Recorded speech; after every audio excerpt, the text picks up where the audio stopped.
प्रदेश में शहरों और जिलों के नाम बदलने की सियासत एक बार फिर से सुर्खियों में। इस बार निशाने पर है पश्चिमी यूपी का अलीगढ़, जिसे अब हरिगढ़ करने की मांग लंबे वक्त से उठती रही है। काला नगरी के नाम से मशहूर अलीगढ़ क्या अब हरिगढ़ के नाम से जाना जाएगा? क्या योगी सरकार ने इस दिशा में अगला कदम बढ़ा दिया है? क्यों शासन ने जिला प्रशासन और नगर निगम से पूरी रिपोर्ट तलब की है? और सबसे बड़ा सवाल ये कि क्या 2027 के चुनावी साल में पहले यूपी में एक बार फिर नाम बदलने की सियासत तेज होने जा रही है? क्योंकि योगी सरकार की कार्यकाल में नाम बदलने का सिलसिला पहले भी सुर्खियों में रहा। इलाहाबाद प्रयागराज बना, फैजाबाद अयोध्या बना, मुगल सराय रेलवे स्टेशन का नाम बदलकर पंडित दीनदयाल उपाध्याय जंक्शन कर दिया गया और अब अलीगढ़ में हरिगढ़ बनने की चर्चा सियासी पारा चढ़ा हुआ है। तो चलिए आपको समझाते हैं अलीगढ़ से हरिगढ़ तक की पूरी कहानी। दरअसल उत्तर प्रदेश में नाम बदलने की सियासत कोई नई बात नहीं, लेकिन योगी आदित्यनाथ सरकार के दौर में इसने एक अलग राजनीतिक और सांस्कृतिक बहस को जन्म दे दिया। अब इसी कड़ी में अलीगढ़ का नाम हरिगढ़ करने की प्रक्रिया ने रफ्तार पकड़ ली। शासन की तरफ से अलीगढ़ जिला प्रशासन और नगर निगम से इस प्रस्ताव पर विस्तृत रिपोर्ट मांगी गई। राजस्व परिषद की ओर से जरूरी दस्तावेज, पुराने प्रस्ताव, आपत्तियां और संबंधित रिकॉर्ड जुटाने के निर्देश दिए गए। यानी अभी अलीगढ़ का नाम आधिकारिक तौर पर हरिगढ़ नहीं हुआ, लेकिन नाम बदलने की प्रशासनिक प्रक्रिया जरूर आगे बढ़ती हुई दिखाई दे रही है। नगर निगम प्रशासन ने पुराने रिकॉर्ड्स खंगालने शुरू कर दिए हैं। पहले सदन में रखे गए प्रस्तावों की समीक्षा हो रही है। किस आधार पर नाम बदलने की मांग हुई, किस किस बैठक में प्रस्ताव पारित हुआ, क्या आपत्तियां आई और नाम बदलने में प्रशासनिक या कानूनी अड़चन नहीं है, इस तमाम बिंदुओं को रिपोर्ट में शामिल किया गया। नगर आयुक्त प्रेम प्रकाश मीणा के मुताबिक सदन में पहले भी कई बार नाम बदलने की मांग उठ चुकी है और अब शासन के निर्देश के बाद पुराने प्रस्तावों और आपत्तियों की जांच की मांग की जा रही है। मुझे आज खुशी है ये बताते हुए कि हमारे सरकार ने, हमारे शासन ने अलीगढ़ को हरिगढ़ करने के लिए जरूरी दस्तावेज हमारे शासन से मांगे हैं और हमने ये पहली सदन में ही, हमारे 2023 में जो सदन था उसमें अलीगढ़ को हरिगढ़ करने का प्रस्ताव हमने शासन को भेजा था। उन्हें हमने 2026 में जो हमारी सदन हुआ था उसमें भी पार्षदों द्वारा जो हमारे अलीगढ़ को हरिगढ़ करने की जो मांग थी उसको फिर दोबारा हमने प्रस्ताव बना के शासन को भेजा है। और मुझे खुशी है कि हमारी सरकार ने शासन से थ्रू इस कार्य को आगे बढ़ाने की दिशा में कदम उठाए। यानी फिलहाल गेंद प्रशासन के पाले में है। रिपोर्ट जाएगी, शासन स्तर पर परीक्षण होगा और इसके बाद आगे की संवैधानिक और प्रशासनिक प्रक्रिया पूरी की जाएगी। लेकिन अलीगढ़ को हरिगढ़ क्यों? इस सवाल का जवाब सिर्फ सियासत में नहीं है। हालांकि इतिहास में ये भी खोजा जा रहा है कि स्थानीय स्तर पर दावा किया गया कि अलीगढ़ का पुराना नाम कोल या फिर कोयल रहा है। वहाँ हरिगढ़ नाम को शहर की प्राचीन सांस्कृतिक पहचान से जोड़कर देखा जाता है। अलीगढ़ के मेयर प्रशांत सिंघल भी इस प्रस्ताव को लेकर उत्साहित नजर आए। उनका कहना है कि नगर निगम के सदन में पार्षदों की मांग पर प्रस्ताव सर्वसम्मत से पारित कर शासन को भेजा गया।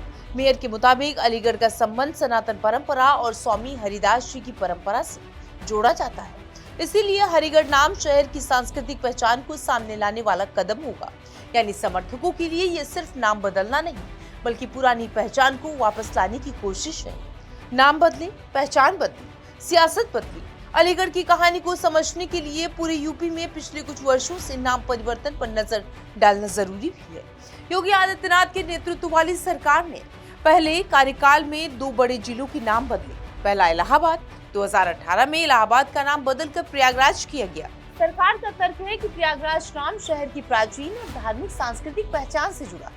सरकारी इतिहास में भी प्रयागराज का नाम प्राचीन धार्मिक महत्व दर्ज है, जबकि मुगल काल में शहर का नाम इलाहाबाद इससे जुड़ा हुआ था। इसके बाद दूसरा बड़ा फैसला लिया गया, फैजाबाद का नाम अयोध्या किया गया।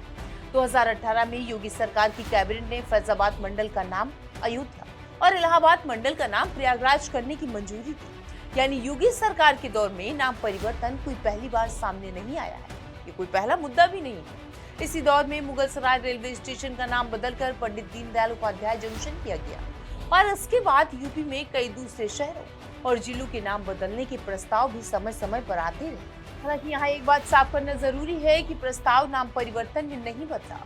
मसलन अलीगढ़ समेत कई शहरों के नाम बदलने की मांग और प्रस्ताव सामने आते रहे, लेकिन प्रस्ताव, रिपोर्ट और अंतिम सरकारी मंजूरी तीनों अलग अलग चरण हैं। इसीलिए अलीगढ़ के मामले में भी अभी हरिगढ़ का नाम को अंतिम फैसला कहना जल्दबाजी होगी। लेकिन सवाल सिर्फ नाम का नहीं, राजनीति का भी है।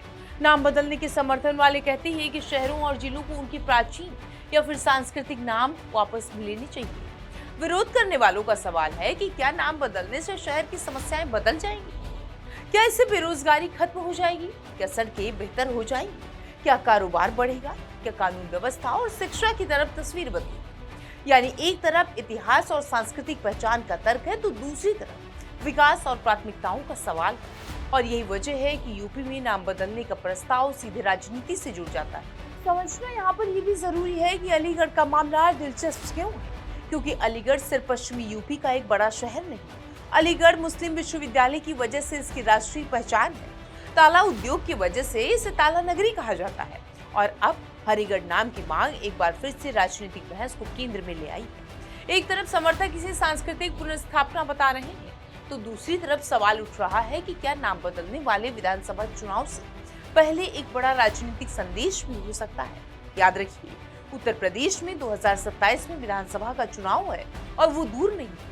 सियासी दलों ने अपनी तैयारियां तेज कर दी हैं। बीजेपी जहां अपने संगठन और सरकार की कामकाज को लेकर मैदान में उतरने की तैयारी कर रही है, वहीं विपक्ष सरकार की प्राथमिकताओं पर सवाल उठा रहा है। ऐसे में अलीगढ़ का नाम बदलने का मुद्दा सिर्फ प्रशासनिक फाइल तक सीमित नहीं है, ये चुनावी बहस का हिस्सा हो सकता है। इस पर सबकी नजर है। बदलने का पुराना ट्रैक रिकॉर्ड है। अगर योगी सरकार के नाम परिवर्तन और फैसलों को देखें तो तस्वीर साफ है। 2018 उसके बाद से एक स्टेशन का नाम बदला गया।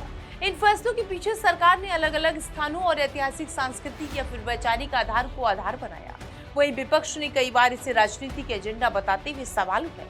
दिलचस्प बात यह है कि यूपी में नाम बदलने की राजनीति सिर्फ योगी सरकार तक सीमित नहीं है। एक रिपोर्ट के मुताबिक 2012 से 2021 के बीच में उत्तर प्रदेश में 11 जिलों के नाम बदले गए, जिनमें बड़ी संख्या में अखिलेश यादव सरकार की कार्यकाल में परिवर्तन हुई। यानी नाम बदलने का इतिहास पुराना है, लेकिन योगी सरकार के दौर में प्रयागराज और अयोध्या जैसे बड़े राष्ट्रीय स्तर पर पहचाने जाने वाले परिवर्तन में इसे बेहद चर्चित राजनीतिक मुद्दा बना दिया। अब अलीगढ़ की बारी है। सवाल ये है, अलीगढ़ नगर निगम के पुराने प्रस्ताव की जांच हो रही है। जिला प्रशासन को रिपोर्ट तैयार करनी है, ऐतिहासिक दस्तावेज जुटानी है, आपत्तियों की समीक्षा हो रही है। इसके बाद मामला शासन के अगले स्तर पर जाएगा। अगर कार्रवाई आगे बढ़ती है, प्रक्रिया आगे बढ़ती है, तो प्रस्ताव पर राज्य सरकार के स्तर पर निर्णय होगा और अंतिम मंजूरी के बाद ही आधिकारिक तौर पर नाम बदला जा सकेगा। यानी अभी कहानी का क्लाइमेक्स बाकी है, लेकिन इतना जरूर है कि अलीगढ़ की फाइल अब सरकारी गलियारों में घूमने लगी है और फाइल में लिखा एक नाम आने वाले दिनों में पूरे शहर की पहचान बदल सकता है। अलीगढ़ क्या हरिगढ़ हो सकता है? सियासत का एक बड़ा सवाल ये भी है कि क्या ये सिर्फ इतिहास की वापसी है या सांस्कृतिक पहचान की राजनीति?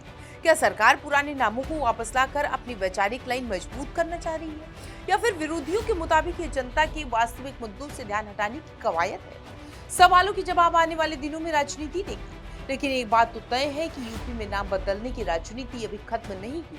प्रयागराज और अयोध्या के बाद अलीगढ़ की बारी दिखाई दे रही है, और अगर यह हरिगढ़ के प्रस्ताव को मंजूरी मिलती है तो पश्चिमी उत्तर प्रदेश के नक्शे पर एक और बड़ा नाम बदल जाएगा। नाम वही, शहर और पहचान नहीं। अलीगढ़ से हरिगढ़ तक योगी सरकार के नाम परिवर्तन अभियान का एक और अध्याय जुड़ जाएगा।